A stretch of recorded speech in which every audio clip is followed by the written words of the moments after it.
Terima kasih pemirsa Anda kembali bersama kami dan kita di segmen Market Buzz. Kita review sedikit pemirsa ya ataupun informasi dari market highlight yang menjadi headline dari segmen Market Buzz kali ini. Ada IHSG dan Bursa Asia yang koreksi kemarin jelang rilis kebijakan moneter dari The Fed.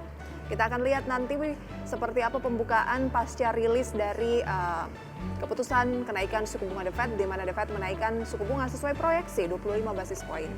Kemudian ada saham ASII, CBP, UNTR, AMRT, dan Antam ini jadi sasaran beli di tengah koreksi IHSG pada perdagangan di hari Rabu kemarin. Kemudian ada informasi terbaru, laba bersih KPIG naik 129%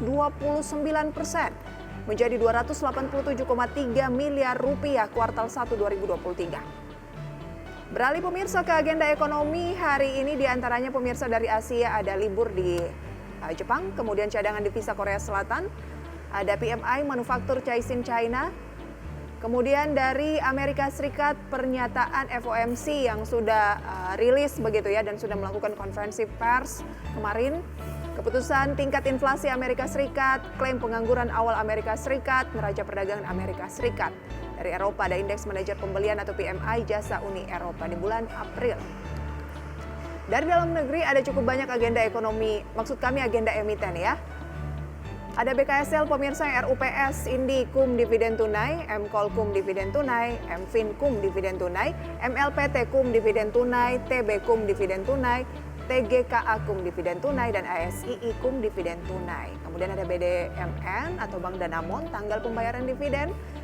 Berikut juga pemirsa dengan BJBR, AALI, kemudian ada ADMF, sementara SMGRX dividen tunai dan BBKP XHMETD. Review untuk IHSG pemirsa yang belum sanggup keluar dari zona merah saat akhir perdagangan di hari Rabu, melemah 0,74% atau 51 poin ke level 6.812.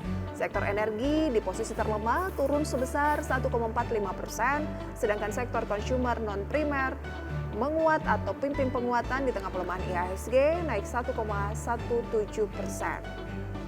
Dan berikut pemirsa yang bisa menjadi acuan juga, kemarin kan Bursa Asia cenderung agak melemah menanti keputusan dari The Fed. Dan pada pagi hari ini pemirsa, berdasarkan data yang berhasil kami himpun, Nikkei ini kan tutup pemirsa ya. Dari Jepang ada Straits Times yang turun, Kospi turun, Hang Seng juga turun. Hang Seng turunnya cukup dalam 1,18%. Dan ini akan kita bahas pemirsa pada pagi hari ini sudah terhubung bersama dengan Mas Kenji Putra Cahaya, Head of Business Development dari PT FAC Sekuritas Indonesia. Halo, selamat pagi Mas Kenji, apa kabar? Selamat pagi Mbak Pisa, kabar baik Mbak. Ya, ini peluang pasar modal Indonesia nih pasca kenaikan suku bunga The Fed. Kenaikannya sih sesuai proyeksi ya, 25 basis poin.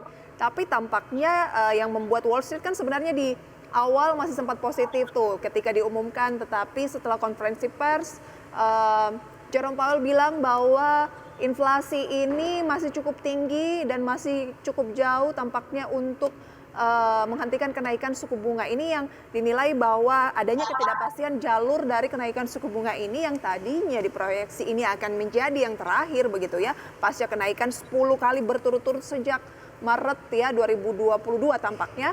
Ternyata kok masih ada potensi kenaikan lagi. Nah, bagaimana kira-kira ini juga akan mempengaruhi market Indonesia yang dari kemarin juga sudah melemah? Oke, jadi kalau saya lihat pelaku pasar sebenarnya sudah mewanti-wanti, dalam arti mereka sudah expect gitu dari The Fed memang akan ada kenaikan suku bunga dan sesuai ekspektasi juga gitu kan, 25 basis point minimum. Nah, kalau dari IHSG sendiri memang sentimennya masih lebih ke global. Dalam arti kalau dari IHSG saya lihat kita bisa cari celah. Jadi kita lihat saham-saham yang momentum-momentum ini, saham-saham perbankan dengan adanya The Fed menaikkan suku bunga begitu. Walaupun dari Jerome Powell sendiri sudah menyebutkan bahwa memang belum akan berakhir, tapi setidaknya dalam beberapa waktu ke depan lebih akan dovish nih, akan cooling down sedikit gitu, karena kemarin juga ada gagal bank lagi begitu kan di Amerika Serikat. Nah, di IHSG semoga momentum ini juga saya harap bisa memicu pullback saham-saham yang sensitif terhadap kenaikan suku bunga. Salah satunya tentunya saham-saham emiten-emiten finance khususnya perbankan gitu Mbak Prisa. Dengan harapan mereka bisa membantu mengerek IHSG juga nih supaya memang bisa tembus di 6.900 gitu Mbak. Tembus di 6.900. Oke, 6.900 sebenarnya sudah sempat ditembus ya, 6.971 dalam 1 minggu terakhir untuk indeks harga saham gabungan, tetapi ya turun. Sebenarnya posisi penutupan kemarin 6812 cukup baik ya, karena sempat di awal-awal itu menguji 6.700-an, tapi akhirnya penutupannya hanya mengalami pelemahan kemarin pemirsa sebesar 0,74%, kembali ke posisi 68. Berarti peluangnya ke depan pasca sudah dirilis keputusan dari The Fed ini masih on the track ke 69, atau memang ya di Mei ini biasanya kan sell in Mei gitu. Nah, untuk prospek ke depannya IHSG memang lagi-lagi kemarin walaupun sudah sempat 6971, tapi kita harapkan bisa break lagi 69. Kenapa? Karena untuk prediksi sendiri range IHSG masih bergerak agak sideways, itu sekitar 6810 sampai 6855. Ini kita harapkan supaya market domestik tidak terlalu was-was ya, dalam arti ya, apalagi dari isu-isu dan sentimen-sentimen yang beredar di global sekarang, dari adanya mungkin US resiko default untuk bayar hutang, itu yang saya rasa tidak terlalu perlu dikhawatirkan oleh market domestik, karena kinerja emiten-emiten kita pun di kuartal 1 2023 cukup memuaskan gitu, dari finance, dari komoditi juga cukup baik. Baik, tidak dikhawatirkan oleh investor dalam negeri. Tapi kan investor lokal ataupun investor asing bisa melakukan net sell ketika terjadi gejolak-gejolak atau noise-noise yang berada di luar begitu Mas Kenci. Bagaimana mengantisipasi aksi yang mungkin akan berdampak pada net sell? Meskipun sejauh ini dalam 1 bulan terakhir ya asing di pasar reguler masih membukukan malah masuk begitu ya, hampir 14 triliun rupiah. Oke, nah untuk strateginya sendiri memang dengan adanya kenaikan suku bunga dari The Fed, walaupun kita sudah expect begitu, dan juga sentimen-sentimen yang tadi saya sebutkan, memang rata-rata wajar jika investor atau di pasar modal khususnya lebih bersikap risk off ya, dalam arti agak menghindari produk-produk investasi yang resikonya mungkin medium ke high gitu. Tapi kembali lagi saya bilang, pelaku pasar asing pun masih masuk di domestik kita. Nah, ini kita bisa manfaatkan, dalam arti cari saham-saham yang secara teknikal sudah cukup bagus untuk masuk gitu. Dan juga jangan lupa basic fundamentalnya di saat-saat seperti ini, memang balik lagi fundamentalnya kita harus cari yang cukup bagus untuk emiten-emitennya. Teknikalnya cukup bagus, nah kita bisa masuk sedikit-sedikit di situ Mbak Krisa. Oke, kita bisa melakukan net buy sedikit-sedikit. Secara year to date pemirsa, bursa saham Indonesia ini masih sangat menarik begitu ya. Asing masih membukukan pembelian, 3 bulan terakhir juga masih membukukan pembelian, bahkan 1 minggu terakhir juga masih membukukan pembelian atau masih masuk ke pasar domestik mencapai 424 miliar rupiah. Kalau year to date pemirsa atau sejak awal tahun, net foreign buy di pasar reguler ini juga masih mencapai 13,71 triliun rupiah.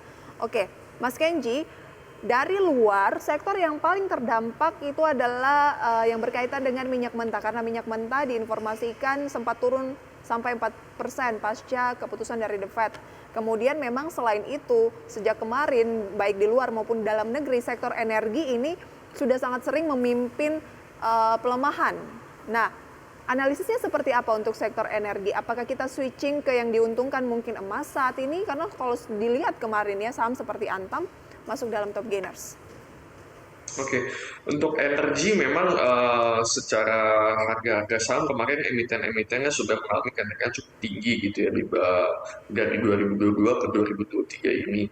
Tapi memang untuk sekali lagi asing pun saya lihat mereka melihat ya, saham-saham emiten energi kita dalam arti dari domestik itu saham-sahamnya yang fundamentalnya bagus, mereka masuk nih ketika teknikalnya memang cukup menarik, dalam arti untuk memanfaatkan swing gitu. Jadi mereka juga akan memanfaatkan momentum ini untuk melakukan swing trade gitu. Jadi nggak usah gede-gede, ketika sudah reach TP-TP terdekat, sudah bisa melakukan profit taking. Nah, kalau dari investor-investor retail, menurut saya juga bisa melakukan strategi yang sama, di mana kita lihat saham-saham energi yang posisinya secara teknikal sudah mungkin berada di level support.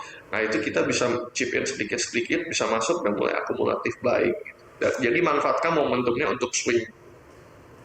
Oke, momentumnya untuk melakukan strategi seperti apa? Spekulatif buy? Akumulatif buy dan juga Akumulasi untuk buy ya? untuk swing trade. Betul, Mbak. Untuk swing. Memang strateginya sekarang seperti itu ya. Kalau untuk agar Yes. premium, tunggu dulu. Yes, untuk di level support pun kita juga jangan langsung all in gitu. Sekali lagi kita bisa lihat asing pun quote and quote ya, dalam arti pilih-pilih juga begitu, dalam arti yang teknikalnya sudah cukup bagus dan fundamentalnya kinerjanya kalau kita lihat Q4 2022 dan Q1 2023 cukup baik. Nah itu mereka mulai masuk untuk Oke, kolek di mulai kuartal 2 ini. baik. Sektor mana yang patut dicermati dalam kondisi saat ini di tengah yaitu sudah rilis keputusan dari The Fed, ada potensi tapi gagal bayar dari Amerika Serikat, ekonomi Amerika Serikat yang agak melemah, kemudian soal bank lagi begitu ya, bank ketiga di Amerika Serikat yang bangkrut, ada First Republic Bank, kemudian dari dalam negeri sebenarnya masih cukup positif, rilis kinerja keuangan dari emiten juga banyak yang sebenarnya membukukan kenaikan meskipun ada juga yang turun begitu ya. Tapi asing juga masih net buy. Sektor mana yang layak dicermati untuk saat ini, Mas Kenji? Oke, kalau dari saya pribadi ini mungkin sektor finance tentunya masih menarik, mengingat Finance? tadi sentimen pullback-nya dengan efek naiknya suku bunga, saham-saham yang berkaitan yang sensitif pada suku bunga itu pasti akan affected dalam artian. Dan juga untuk domestik sendiri, saya menyoroti sektor-sektor seperti energi itu juga cukup menarik gitu untuk Oke. consumer goods. Belum terlalu kalau saya lihat itu emiten-emitennya, tapi kita cukup pede dalam arti dengan isu-isu yang tadi Mbak Prisa sebutkan. Based on historical memang Amerika belum pernah default gagal bayar gitu. Jadi amit-amitnya nanti akan terjadi government shutdown, tinggal kita lihat momentumnya gitu, apakah nanti dari Kongres akan meloloskan pagu hutang barunya itu before atau after government shutdown tentunya. Sekali lagi sektor-sektor finance itu pelaku pasar domestik khususnya itu bisa lihat untuk big banks tentunya dengan kapitalisasi besar juga apabila secara teknikal cukup menarik nanti kita bisa masuk. Oke, tadi kalau Mas Kenji saya tanya soal sektoral, katanya masih senang banking, kemudian juga sektor berbasis energi.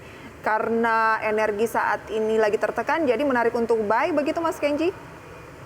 Iya, untuk sekarang memang harganya menurut saya kita masih wait and see, tapi in the short sampai midterm itu akan menarik. Makanya mungkin kalau dari saham rekomendasi saya sekarang banget nih belum, Mbak, tapi patut dipantau begitu.